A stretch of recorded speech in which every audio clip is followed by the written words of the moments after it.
हनुमान ने क्यों समुद्र में फेंक दी थी रामायण। रामायण में राम की पूरी जीवन गाथा दी गई है।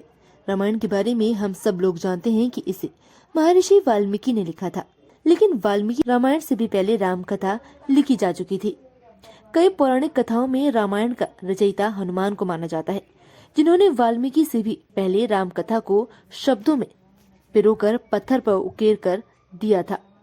इन पौराणिक कथाओं में ये भी कहा जाता है कि हनुमान ने बाद में अपनी लिखी हुई रामायण को समुद्र में फेंक दिया।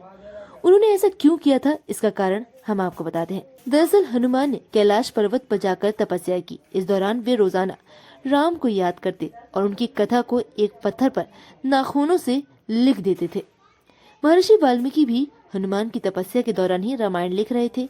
उन्होंने उत्तर प्रदेश के मौजूदा बिठूर नामक स्थान पर रामायण के सभी अध्याय लिखे। कथाओं के मुताबिक वाल्मीकि अपनी रामायण लिखने के बाद उसे शिव को दिखाने के लिए कैलाश पर्वत पर आए। इसी दौरान उन्होंने हनुमान की लिखी रामायण देखी। हनुमान की लिखी रामायण का एक एक छंद पढ़कर वाल्मीकि हैरान रह गए। उन्होंने हनुमान की लिखी हुई रामकथा को अपनी लिखी रामायण से कहीं ज्यादा बेहतरीन बताया।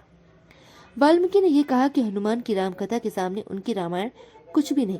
कथाओं के मुताबिक इतना कहते ही उस समय वाल्मीकि की आंखों में आंसू आ गए। वाल्मीकि की आंखों में आंसू देखकर हनुमान बेहद दुखी हो गए। उन्होंने वाल्मीकि की रामायण को बेहद सरल भाषा में लिखी हुई बताकर उनकी प्रशंसा की।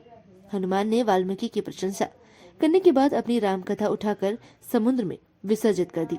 ये सब देखकर वाल्मीकि हैरान रह गए और उन्होंने हनुमान से इसका कारण पूछा। हनुमान ने कहा कि समाज का कल्याण तभी हो सकता है जब समाज राम कथा पढ़ सके।